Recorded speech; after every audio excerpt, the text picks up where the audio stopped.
Channel 6's own Krusty the Clown has gathered members of the entertainment community, who normally steer clear of fashionable causes, for a video called We're Sending Our Love Down the Well. Yeah, I used to open for Krusty in '69. In fact, he fired me, as I recall. Sting. But this isn't about show business. This is about some kid down a hole or something, and we've all got to do what we can. There's a hole in my heart, as deep as a well, for that poor little boy who's stuck halfway to hell. Though we can't get him out, we'll do the next best thing. We'll go on TV and sing, sing, sing.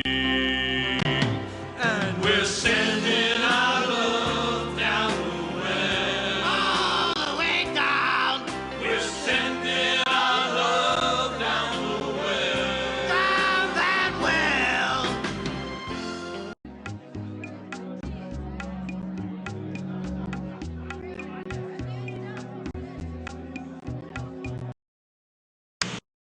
Sting, you sang about the message in the bottle. Now, what sort of a bottle was it? A ketchup bottle. Right.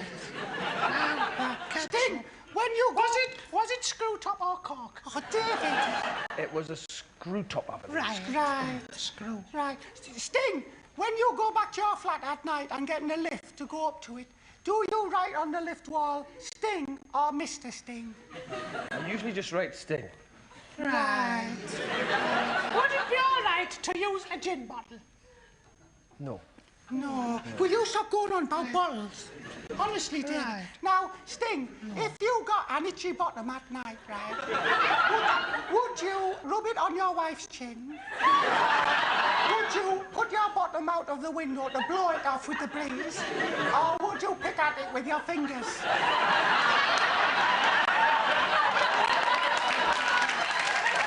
What's this about?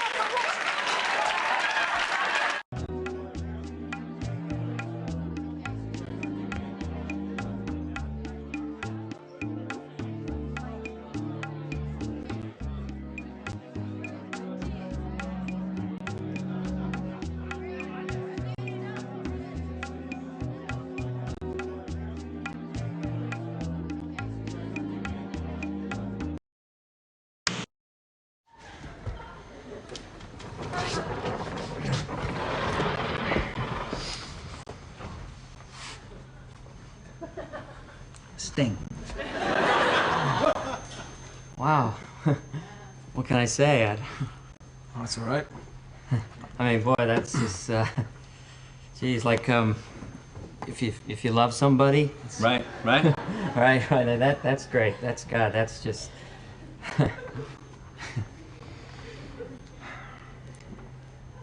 If you love somebody. If you love someone, you know? Yeah, that's the one that goes. Set them free. Set them free. Free, free, set them free. Free, free, set them free.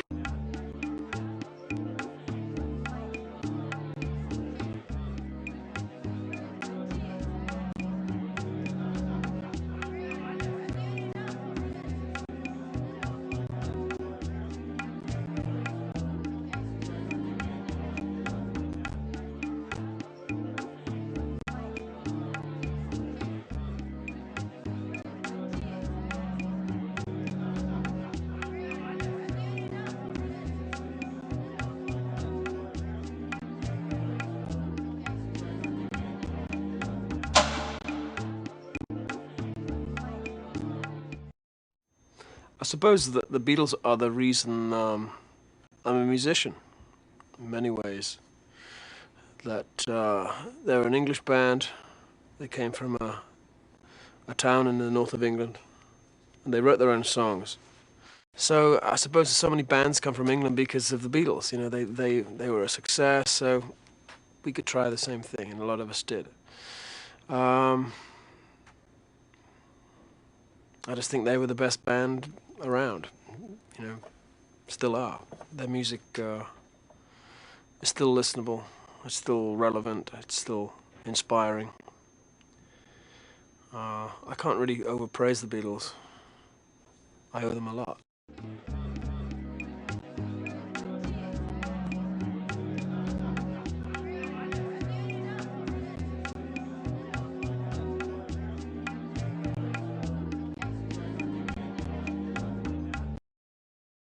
I actually performed a couple of Beatles songs live. I did Penny Lane and A Day in the Life. Penny Lane was written by McCartney, I think.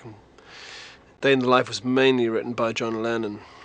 Both songs reveal the differences in those two personalities. And I suppose it's the purpose of a songwriter, really, to blend the Lennon with the McCartney, the sort of dark cynicism with the sort of uplifting, happy-go-lucky vibe that McCartney had. They needed each other. They needed that balance, you know. And to have a songwriting partner is something I've never had. I've never really written songs with anyone else. And I've always envied that relationship. It must be nice.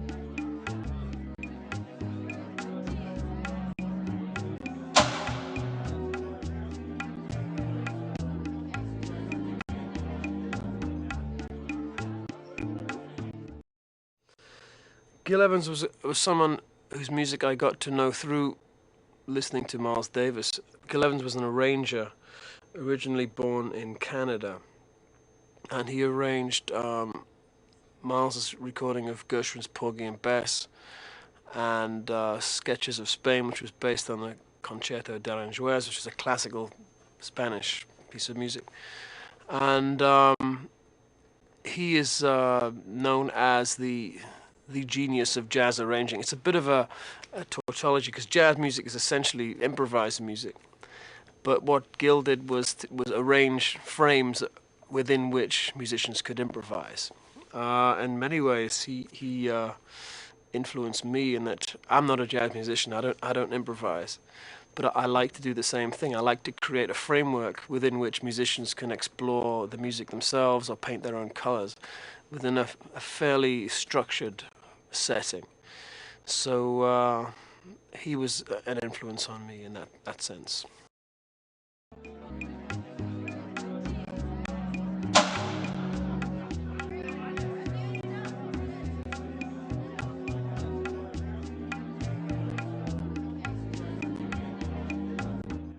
Prokofiev is someone who straddled not only the Soviet world but also the Western culture too. He worked in America, but I always loved the suite for Lieutenant Kijé, and stole directly a theme from the middle of that piece called the Love Theme, and I used it as the basis of my song The Russians. I was quite open about this. I said, you know, this is written by Prokofiev, and thanks very much. But I think I have to pay the estate of Prokofiev something for that. But it just sort of summed up a lot of my feelings about Russia. This sort of huge, expansive country with a great deal of emotion.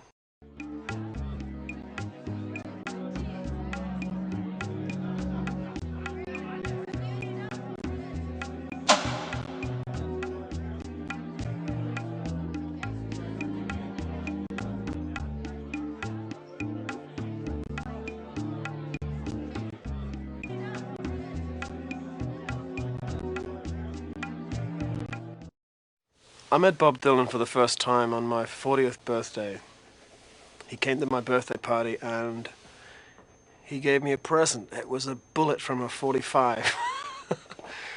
Happy birthday, Sting. Thanks, Bob. I still kept the bullet. I don't know what he meant by it. I'm sure it was, he meant well by it, but I still have the bullet that Bob gave me.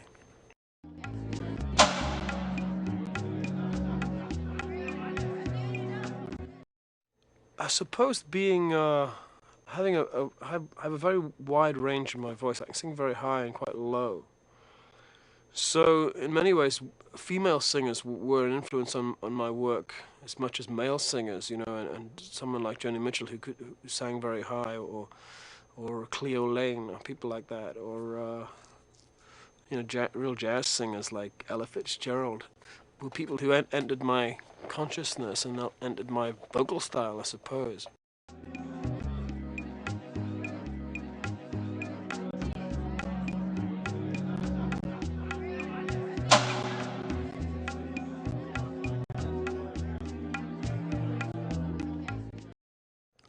Branford Marsalis is someone that I met, I think, in 85.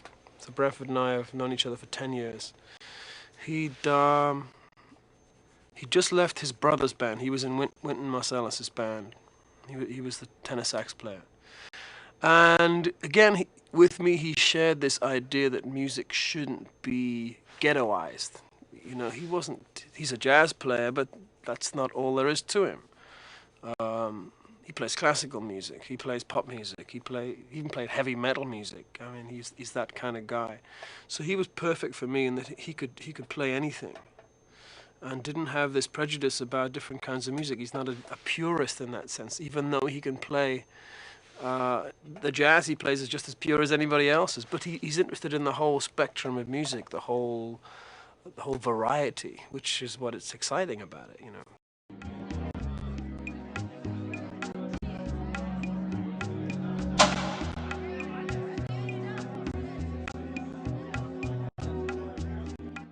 Antonio Carlos Jobim was known as Tom to his friends, and I was lucky enough to be able to call him Tom.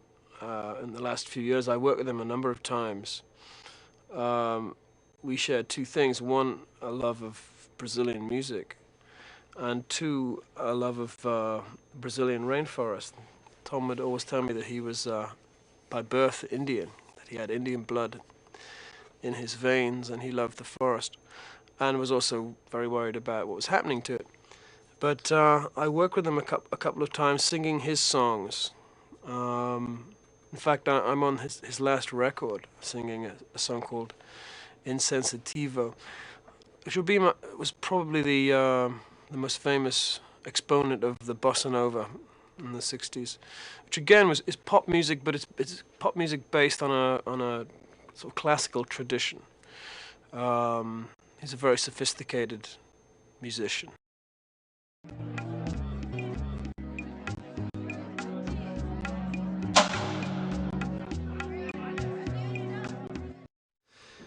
Ray Brown was one of the most famous jazz bass players who was influential in my life in that he published a book of double bass exercises, which are incredibly difficult. But once you've gone through the book, and there are probably 70, 80 pages of excruciatingly difficult scales and arpeggios, you can play the bass, basically. And playing the double bass is a little bit like, it's an athletic pursuit. You know, you really need to build up the muscles and play every day. I don't play it every day. But in my youth, I really recommended the Ray Brown double bass book. It's good for bass guitar too. It's very good for bass guitar to get your chops together.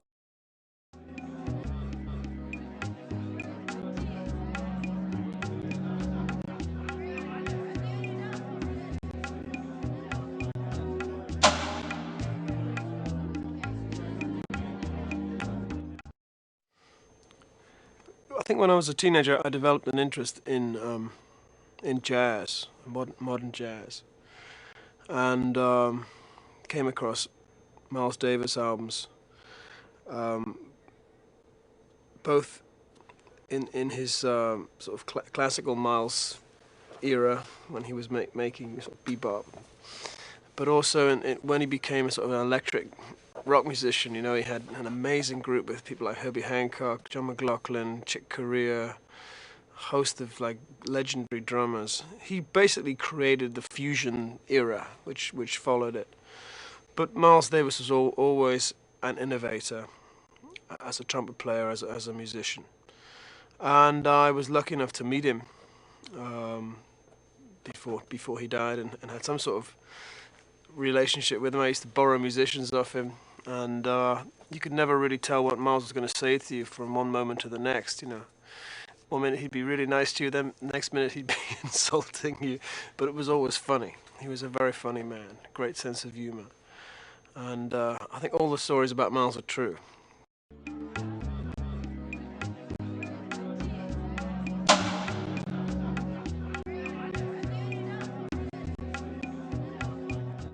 If the Beatles made me want to become a pop singer, it was Hendrix who made me want to become a musician, because he combined being a popular artist with being a serious virtuoso musician. I saw him, I must have been 14, in my hometown. Hey Joe had just come out, and I bought that, and they came to the town almost the next week, and I'd never seen somebody play that way or look like the way he did, and I suppose it completely changed my life.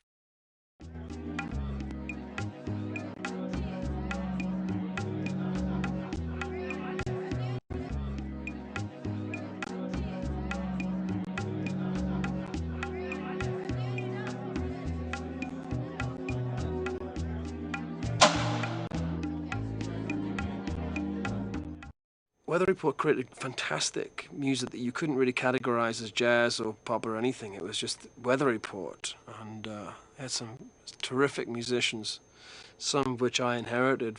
Omar Hakim was a drummer in Weather Report, also worked with me for a while. Someone who was a friend of mine who died tragically was Jaco Pastorius, probably the greatest bass guitarist ever. He's never been surpassed as far as I'm concerned. And I love there's a song on Heavy Weather called Teen Town, which is basically a bass solo, which is a revelation.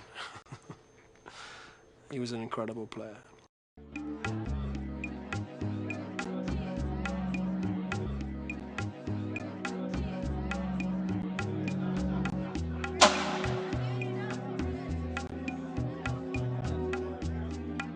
So if I have to compile a top 10 favorite records of all time for me, I always put, I've been asked this a lot, I always put Dock of the Bay by Otis Redding first. There's something about that song and the way he sings it that really moves me.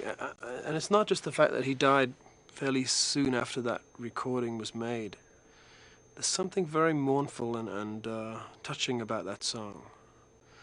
And I mean, he was known really for really aggressive, soulful, loud performances. But this was a very sensitive song, and I love the whistling at the end.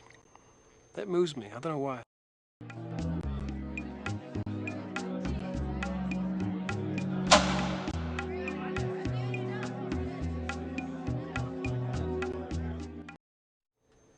James Taylor, again, is one of those people who I owned every record he ever made and learned every song he ever wrote. So it's kind of strange to now work with the man and sing with the man and have him as a friend of mine who comes around to the house and we talk about stuff. It's very funny when your heroes become your friends. It's wonderful.